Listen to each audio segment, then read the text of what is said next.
Ho Allah, hinihingi po namin sa inyo na suportahan po ninyo sa amin ang tourism sa kanyang mga project o kanyang mga programa tungkol sa sinasabing itong halal. Sapagkat para maprotektahan namin ang mga sarili namin, kami mga Muslim sa sinasabing halal sa pagkain o sa pag-inom. Kasi yan ay ipagbawan mo sa amin. Kasi sinabi po na aming propeta Muhammad sallallahu alaihi wasallam, kung sino man sa inyo na palakin niya ang katawan niya sa haram, ay karapas sa kanyang katawan ay susunugin sa apoy. Kaya natatakot po kami diyan, Allah, na makakain po kami ng haram. Kaya po, tulungan po ninyo kami na suportan ninyo ang tourism sa sinasabi sa mga plano nila tungkol sa sinasabing itong halal upang ma-save namin aming sarili sa iyong nasabi ng aming propeta Muhammad sallallahu alaihi wasallam. Rabbana atina fid dunya hasanah wa fil akhirati hasanah wa qina adhaban nar. Rabbana la tuzigh qulubana ba'da idh hadaytana wa hab lana min ladunka rahmatan innaka antal wahhab. Wa sallallahu ala khairi khalqihi sayyidina Muhammad wa ala alihi wa sahabati ajma'in. Subhana rabbika rabbil izzati amma yasifun wa salamun alal mursalin walhamdulillah.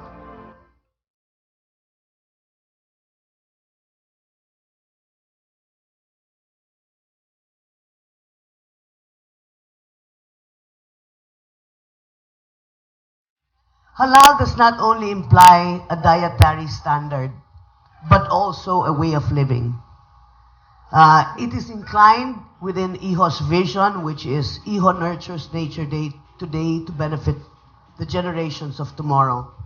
Our value for stewardship is complementary to the very principle of Islam to live purposefully and responsibly.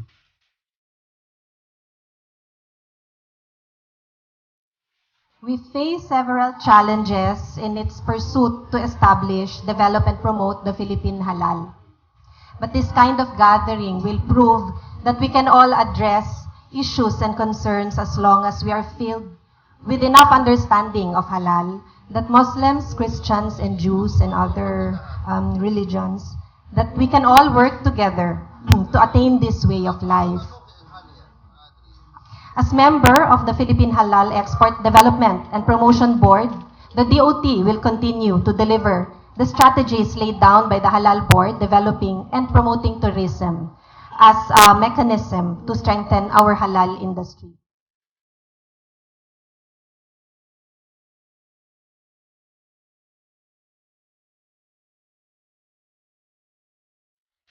To understand halal, it is order from Allah in the Holy Quran. كلوا من طيبات ما رزقناكم واشكروا لله إن كنتم إياه تعبدون. This is word first from Allah. He said, eat from the good things what I prepare for you, and thank me. Thank who? Allah. If you are really worship Him. Okay?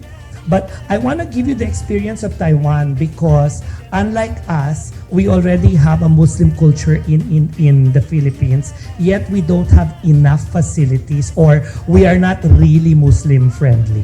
If I can be as bold as to say that.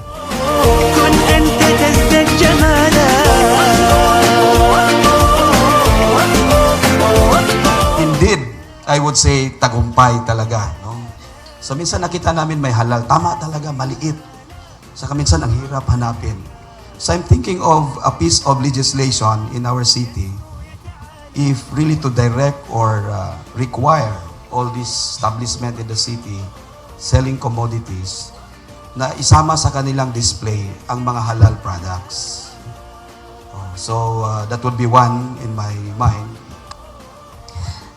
Islam, the faith, Muslim, the culture, and Halal, the cuisines. We are making an effort to learn on how to handle the market, and we are very glad that the OT Region 11 has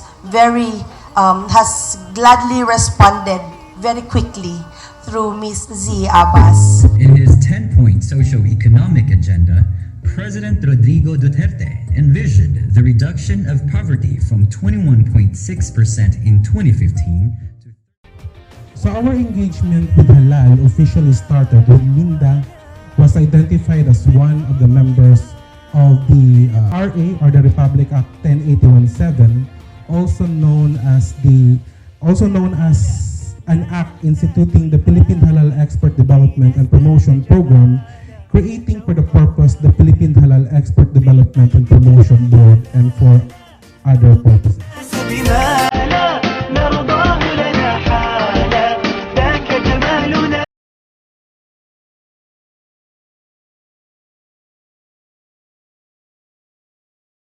And it worth 169 billion US dollars. So what are you waiting for? So let's get ready and let's grow your business on halal tourism. Ito po yung aming board of directors, came from different places in ARMM. They are muftis, they are technical members na nag-undergo po ng training, and we have created po a guidelines. Kami po yung unang halal certifiers na nagkaroon po ng guidelines that later on nagamit po ng Philippine Halal Standard on Food as their basis.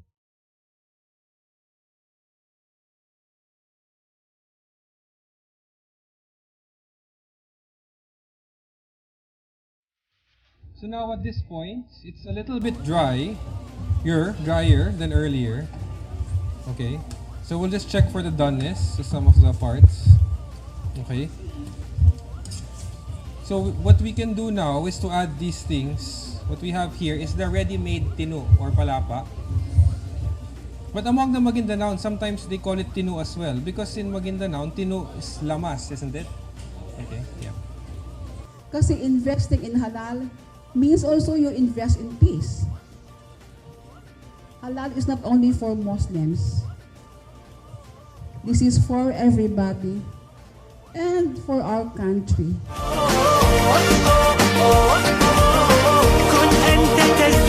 الأصل في الطعام والشراب، الأصل في جميع المطعومات والمشروبات الإباحة والحل إلا ما استثني من المحرمات مما يضر الإنسان في صحته وخلقه ودينه.